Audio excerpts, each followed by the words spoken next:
Pria itu menarik resletingnya, menurunkan topinya, lalu membuka pintu toilet, kemudian mulai merangkak dengan cara yang sangat aneh. Tapi tujuannya bukan untuk meniru Spiderman, melainkan untuk mengambilkan tisu toilet untuk seorang wanita.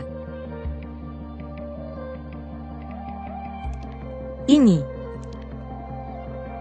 Pria itu adalah seorang ninja rendahan yang menganggur setiap hari.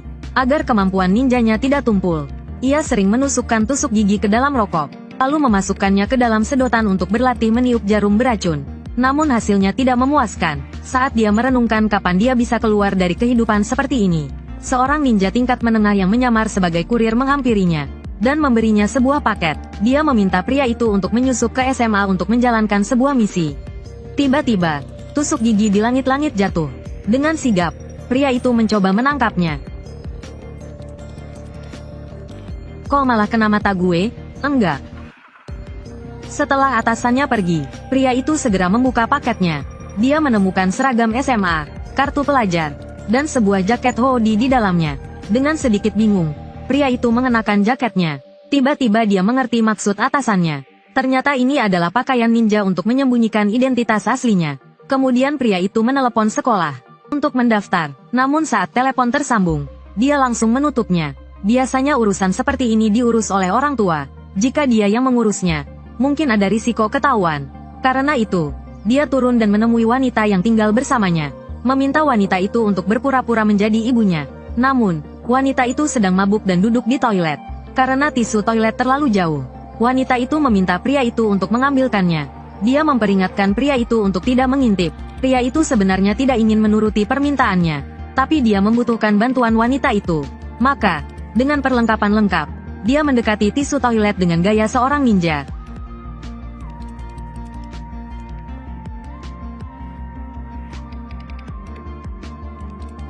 Ini. Kan sudah kubilang jangan mengintip. Setelah berhasil mengurus pendaftaran sekolah, pria itu masuk sekolah keesokan harinya. Dia bertemu 3 rekan ninja rendahan di atap. Salah satunya adalah pria berkacamata yang dikenalnya, seorang anak kecil yang memeluk boneka, dan seorang gadis bermasker. Saat mereka sedang mendiskusikan strategi, anak kecil itu menyadari bahwa musuh mereka juga berkumpul di atap seberang. Sepertinya musuh berencana untuk langsung berhadapan. Hal ini sesuai dengan pemikiran pria itu. Karena itu, mereka memutuskan untuk mengirim yang terkuat. Setelah melihat sekeliling, pria itu memutuskan untuk maju duluan.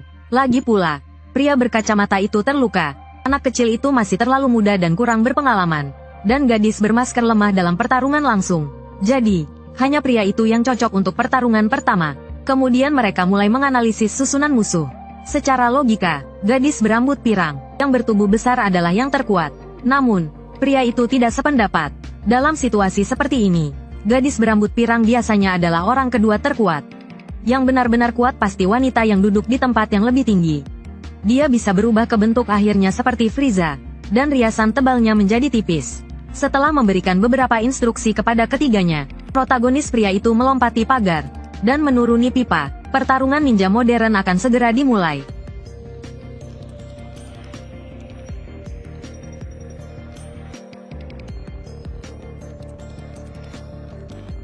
Wow, pria itu mengeluarkan gunting. Dia mengendap-endap di belakang gelandangan dan mendekati alat kelaminnya. Lalu, dia mengarahkan gunting ke penis gelandangan itu. Dengan cepat, dia mengguntingnya. Sepotong sosis jatuh ke tanah. Alasan pria itu bermain begitu kejam adalah karena dia percaya ini adalah cara untuk menjadi ninja. Namun, kali ini dia salah perhitungan. Ternyata gelandangan itu adalah seorang cunin yang menyamar. Gelandangan itu menendang pagar untuk mengambil ancang-ancang, lalu membalikkan badannya dan naik ke punggung pria itu. Selanjutnya, dia melompat kecil ke dinding, dan merayap dengan cepat seperti laba-laba. Gerakannya sangat mulus dan cepat. Dia segera menjauh dari pria itu. Pria itu sangat bersemangat. Ini adalah pertama kalinya dia melihat ninja sungguhan. Dia tidak sabar dan segera mengeluarkan pisau kecil untuk menyerang. Namun, gerakan gelandangan itu sangat lincah. Dia tidak hanya dengan mudah menghindari serangan pria itu, tetapi juga berhasil mengunci pria itu dengan jurus kunci pria kuat. Tapi gelandangan itu tidak ingin memperkeruh suasana. Jadi, setelah memberikan pijatan bokong kepada pria itu, dia bersiap untuk pergi. Tak disangka, sedetik kemudian, sebuah peluru menembus tubuh gelandangan itu. Pria itu secara curang mengeluarkan pistol mini. Dengan ini, posisi keduanya langsung terbalik. Meskipun gelandangan itu terus menghindar, lengannya tetap terkena tembakan. Jadi, saat pria itu mengisi ulang peluru, gelandangan itu segera membaca mantra ninjutsu rahasia. Kemudian, hal yang luar biasa terjadi. Tubuh bagian atas gelandangan itu menjadi transparan. Pria itu langsung terkejut. Gelandangan itu memanfaatkan kesempatan untuk kabur, meninggalkan pria itu kebingungan. Suatu hari, protagonis yang merupakan seorang genin sedang mencuri dan memakai pakaian dalam tetangga wanitanya. Tiba-tiba, atasannya yang seorang cunin muncul. Atasannya tidak tertarik dengan kebiasaan aneh protagonis. Tujuan kedatangannya adalah untuk memberikan misi kepada protagonis. Targetnya adalah pemburu penis yang sedang ramai dibicarakan. Atasannya meminta protagonis untuk mengurusnya dalam 3 hari. Kembali ke misi protagonis sebelumnya. Dia dan 3 genin lainnya menyusup ke sebuah SMA. Musuh mereka adalah 3 ninja yang menyamar sebagai siswi SMA. Protagonis memilih untuk bertarung 1 lawan 1 dengan pemimpin mereka.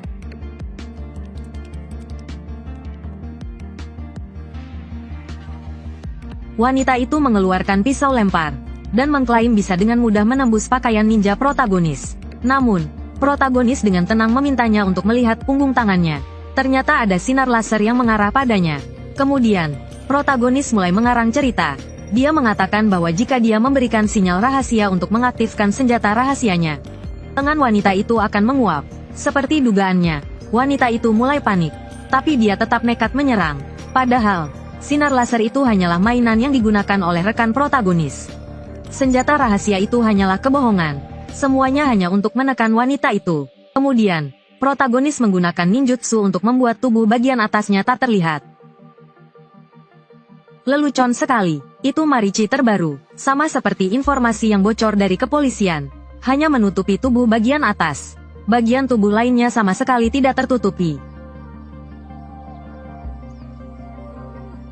Sambil menghindari serangan, jurus 2 naga berebut bola langsung menusuk mata wanita itu. Lalu ia meraih lengan wanita itu dan mematahkannya dengan kuat ke pagar. Wanita itu melepaskan sepatu hak tingginya dan melepas mantelnya, tapi tujuannya bukan untuk bertindak cabul, melainkan untuk menggunakan jurus menghilang ninja. Lalu ia melempar tongkat polisi untuk menciptakan suara, karena lawannya sedang menggunakan drone untuk mengawasi setiap gerakannya. Saat pria itu lengah, wanita itu melompat dari lantai atas dan menendang wajah pria itu dengan keras menggunakan kaki berstoking hitamnya. Tapi itu belum selesai. Ia mengambil pistol setrum yang disamarkan sebagai tongkat polisi dan menembak tepat ke 2 titik lemah pria itu. Namun, sebagai seorang pembunuh, pria itu jelas telah terlatih untuk menahan sengatan listrik. Ia memaksakan diri untuk menembak. Kejadian yang tiba-tiba itu membuat wanita tersebut tidak bisa menghindar. Untungnya pistol pria itu berukuran mini dan tidak terlalu kuat. Ditambah lagi dengan perisai anti peluru alami wanita itu, ia tidak mengalami luka fatal. Ada pelindung anti peluru di dadanya.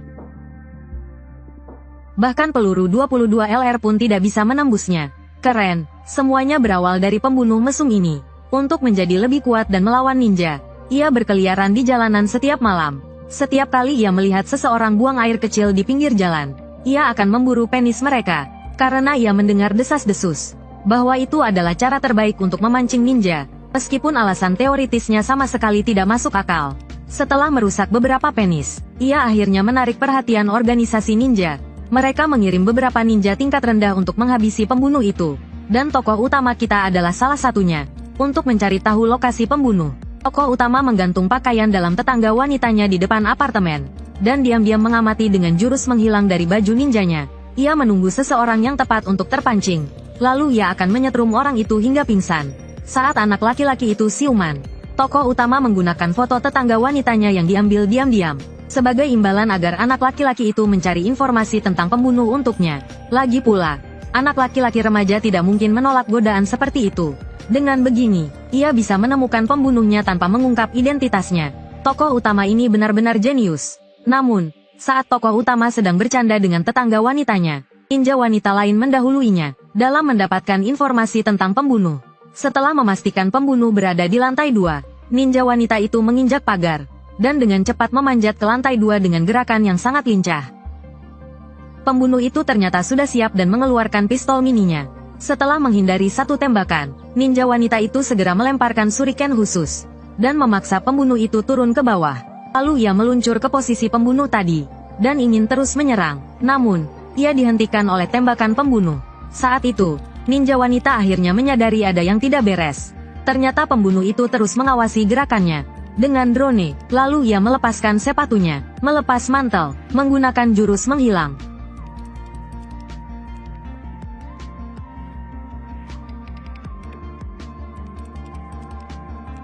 Menghilang. Sialan. Ninja wanita itu langsung menjatuhkan si pembunuh dengan tendangan kakinya, lalu menembaknya dengan pistol setrum. Sayangnya, lawannya telah terlatih untuk tahan terhadap sengatan listrik. Ninja wanita itu malah tertembak di bagian tertentu oleh si pembunuh.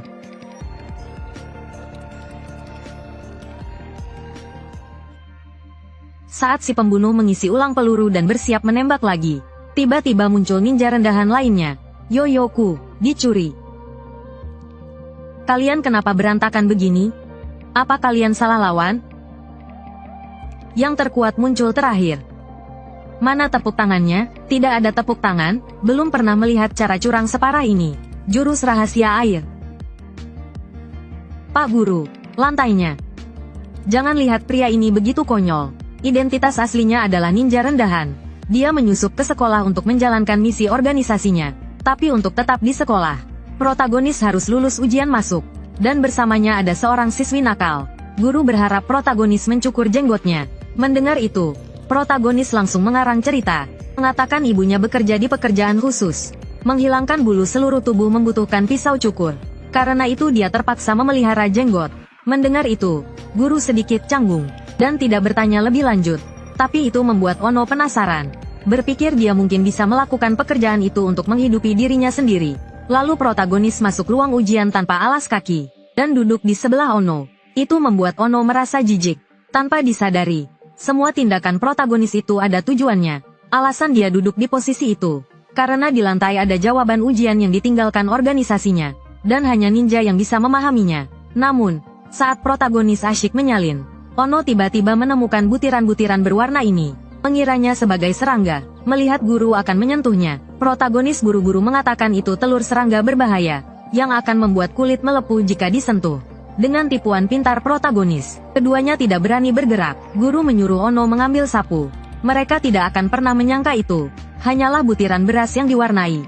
Untuk mencegah jawaban tersapu, protagonis merobek sedikit penghapusnya, lalu sengaja menjatuhkan penghapusnya ke lantai. Akhirnya, dengan alasan mengambilnya, dia menembakkan potongan kecil penghapus itu untuk mengulur waktu.